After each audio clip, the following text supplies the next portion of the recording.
만나면 좋은 친구 울산 MBC. 치과 치료를 받기 위해서는 환자의 건강 상태에 대한 고려가 반드시 이루어져야 하는데요. 특히 전신질환을 가지고 있는 환자분들의 경우 간단한 치과 치료에서부터 임플란트 같은 시술을 할 때 불안과 통증 조절, 그리고 안정적인 치유 결과를 위해 각별한 주의가 필요합니다. 안녕하세요. 치과의사 이상림 원장입니다.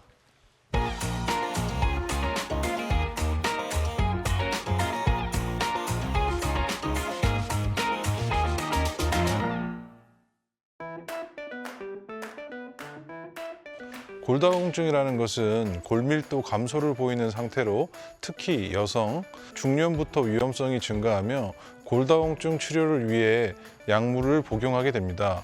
이때 치과 치료와 연관되는 약은 비스포스포네이트 계열의 약물입니다.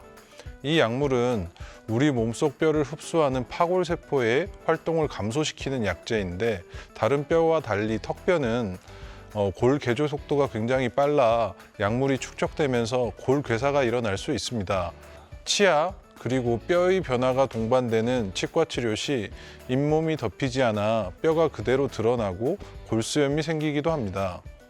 골다공증 약물 치료가 항상 골괴사를 일으키는 것은 아니나 골대사 약물을 2년 이상 복용한 경우, 먹는 약이 아닌 주사 형태로 맞는 경우, 그리고 스테로이드제가 추가로 투여된 경우에는 골괴사 위험이 증가합니다.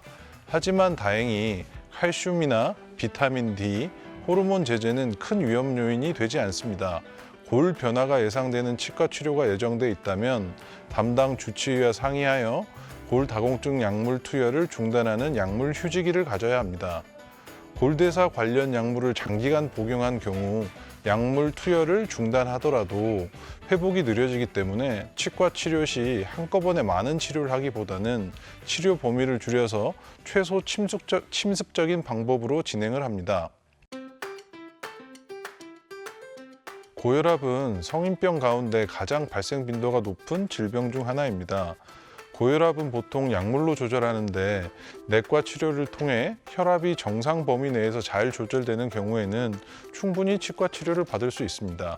고혈압 환자분들은 고혈압 병력과 복용 중인 약물에 대해 치료 전에 치과 의사에게 꼭 말씀해 주셔야 합니다.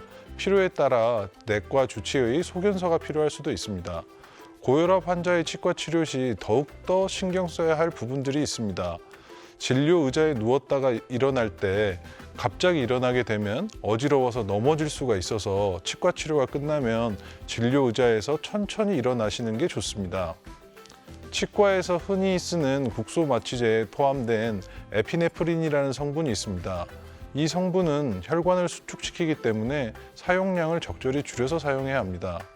높은 혈압으로 인해 수술 중 출혈량이 증가하므로 치료 시간을 최소화하고 치과 치료 시 느껴지는 불안과 스트레스, 통증으로 인해 혈압이 다시 오를 수 있어 이를 최소화하기 위해 디지털 마취기의 사용, 가글 마취, 의식화 증정법 등 다양한 방법을 사용할 수 있습니다. 혈압이 잘 조절되는 경우에 치과 치료를 받기에 적절하므로 복용 중인 약물은 그대로 드시는 것이 좋습니다. 고혈압이 있는 경우 혈관이 좁아져 혈전이 생성되지 않도록 하는 아스피린 등 여러 가지 약물을 복용하기도 하는데요. 아스피린 같은 혈전 형성 억제제를 복용 중인 경우에는 치과 치료에 문제가 될 수 있습니다. 혈전제는 피가 잘 흐를 수 있게 하는데 출혈 가능성이 있는 치과 치료 시 피가 많이 나거나 지혈이 잘 되지 않을 수 있기 때문입니다. 만약 항혈전제를 복용 중인데 피가 나는 치과 치료가 예정되어 있는 경우 치과 치료 전 주치의와 상담하여 일시적으로 약물 복용을 중단해야 할 수 있습니다. 세균성 심내막염이란 선천적 또는 후천적으로 심장에 손상이 생겼을 경우에 세균 감염이 일어나면 생기는 질환입니다. 이러한 세균성 심내막염을 가진 환자의 경우 치과 치료 전 예방적 항생제의 복용이 권장됩니다. 허혈성 심장질환인 협심증과 심근경색의 경우 고혈압 환자와 마찬가지로 스트레스의 최소화, 마취제의 제한된 사용이 필수적입니다.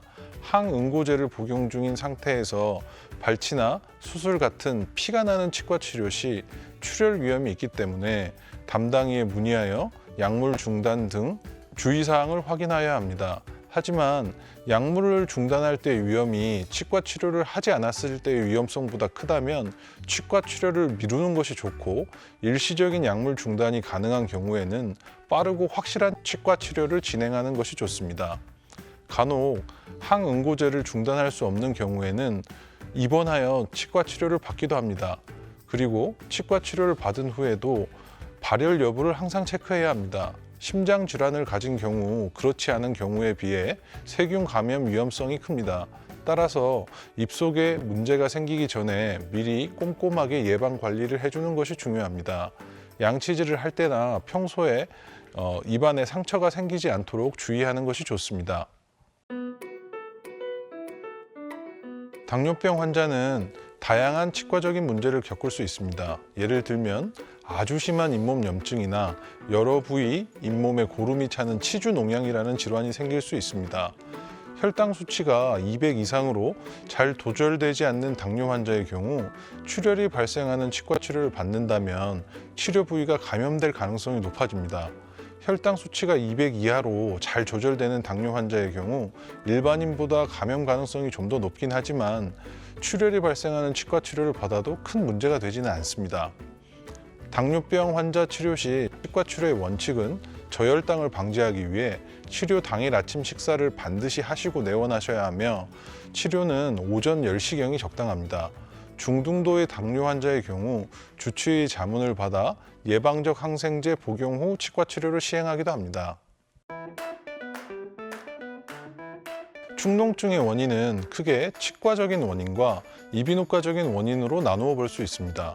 대부분의 경우 축농증은 이비인후과 영역으로 생각하기 때문에 이비인후과 진료만을 받고 낫지 않는다고 고생하시는 경우도 많습니다.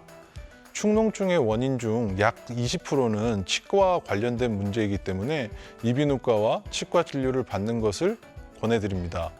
치아 뿌리 끝의 염증이 위턱뼈를 녹이면서 위쪽으로 점점 더 진행하여 상악동이라고 하는 코 양옆 공기주머니를 감염시키며 축농증을 유발하게 됩니다. 특히 위턱뼈의 양이 부족한 경우에 임플란트 수술을 할 경우 축농증의 상태가 고려되어야 하므로 때로는 상악동염이 심한 경우 이를 먼저 치료하고 임플란트와 고리식을 시행하기도 합니다. 전신질환이 있더라도 조절이 잘 되는 경우에 치과 치료를 막연히 걱정하실 필요는 없습니다.